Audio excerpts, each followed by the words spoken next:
Chapter का नाम है ट्रायंगल। ट्राई माने होता है तीन और एंगल माने कोण, ठीक है, तीन कोण। एंगल उसे कहते हैं जैसे दो लाइनों के बीच में जो जगह होती है, ऐसा एंगल कहते हैं। ये एंगल हो गया, ये एंगल, ये एंगल, देखो तीन एंगल हो गए, ठीक है। अगर हम बात करें साइड्स की, क्या कहते हैं, साइड्स। तो साइड्स हर ट्रायंगल में तीन होती हैं। एक ये यहाँ से यहाँ तक लाइन पी क्यू कह लेंगे इसको, एक ये साइड हुई, एक क्यू से आर तक की लाइन ये दूसरी साइड, और ये आर पी या पी आर ये तीसरी साइड, यहाँ से यहाँ तक की लाइन, ठीक है। तीन साइड हो गई।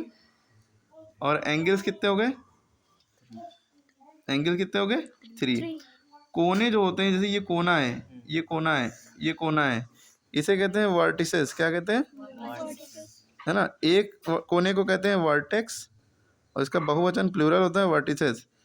कितने वर्टिसेस हैं, एक दो तीन, थ्री वर्टिस। तो ट्रायंगल में ये सारी चीज़ें होती हैं, तीन साइड होंगी, तीन एंगल होंगे और तीन वर्टिसेस होंगे कोने में।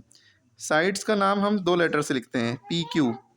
एक साइड को हम पी क्यू से लिखेंगे, दूसरी साइड को क्यू आर, ठीक, तीसरी साइड को आर पी। तो हमने देखा साइड्स को हम कितने नामों से लिख रहे हैं, दो दो लेटर से, एक दो, है ना। उसके बाद यहाँ तक समझ में आ गई बात। तो साइड्स को हम दो दो लेटर से लिख सकते हैं। एंगल्स को हम तीन लेटर से भी लिख सकते हैं और एक लेटर से भी लिख सकते हैं। अब जैसे ये एंगल पी है, तो हम इसको एंगल पी को हम एंगल पी भी लिख सकते हैं, और इसका दूसरा तरीका ये है एंगल पी लिखने का, क्यू पी आर लिख दिए या आर पी क्यू लिख दिए। लेकिन एंगल का सिंबल ज़रूर बना होना चाहिए। जैसे एंगल क्यू पी आर लिख दिया आपने, या एंगल आर पी क्यू लिख दिया, आर पी क्यू। देखिए दोनों ही सिचुएशन में पी बीच में आ रहा है, पी बीच में आ रहा है। तो हम बात किस एंगल कर रहे हैं, एंगल पी की। एंगल पी, खाली एंगल पी ऐसे लिख दिए, चाहे एंगल क्यू पी आर या पी आर क्यू, मतलब हर हाल में पी बीच में आना चाहिए। देखिए बीच में आ रहा है। एंगल क्यू को कैसे लिखेंगे ये आप बताइए। चलिए हम बता दे रहे हैं, आर को आप बताइएगा। एंगल क्यू को हम खाली एंगल क्यू भी लिख सकते हैं, या पी क्यू आर लिख सकते हैं, या आर क्यू पी लिख सकते हैं। एंगल पी क्यू आर, ये क्यू बीच में है, या angle R Q P, R Q P, ठीक है। अब आप क्यू इसका बताइए एंगल आर कैसे लिखेंगे, ठीक है। तो ये एंगल लिखने की बात हो गई।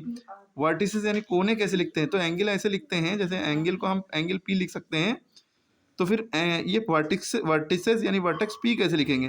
तो वर्टेक्स पी जो हम लिखेंगे, वर्टेक्स पी जो लिखेंगे खाली पी लिख देंगे, इसमें एंगल का सिंबल नहीं बनाएंगे। एंगल और वर्टेक्स लिखने में क्या फ़र्क है कि एंगल लिखेंगे तो एंगल का सिंबल बनाएंगे एंगल पी, और वर्टेक्स लिखेंगे खाली पी लिख देंगे, वर्टेक्स लिखेंगे खाली क्यू लिख देंगे, वर्टेक्स लिखेंगे खाली आर लिख देंगे। एक एक लेटर से हो गया।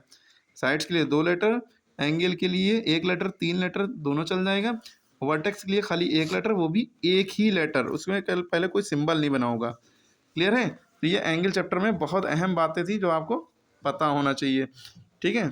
और बाकी यही सारी बातें इसमें बताई गई हैं। एंगल के अंदर जो है इंटीरियर यानी अंदर, एक्सटीरियर यानी कि बाहर, एंगल के बाहर, और ऑन द बाउंड्री यानी कि इस लाइन के ऊपर कहीं पे भी, और ट्रायंगुलर रीजन, ये ट्रायंगल रीजन के अंदर, ठीक है। ये सारी बातें हैं। इसके अलावा तीन तरह के ट्रायंगल होते हैं, scalene, isosceles, equilateral. Scalene triangle उसे कहते हैं किसी की तीनों साइड है जिसकी बराबर ना हो, ये तीन है, ये चार है, ये पाँच है, कोई बराबर नहीं है। आइसोसेलेस उसे कहते हैं, आइसोसेलेस जिसकी दो साइडें बराबर हो, पाँच पाँच, तीसरी अलग हो, और ये दो बेस एंगल भी इक्वल होंगे। और इक्विलैटरल उसे कहते हैं जिसकी तीनों साइडें इक्वल हो, तीनों एंगल इक्वल हो, तीनों एंगल 60 डिग्री के होते हैं इसके, ठीक है।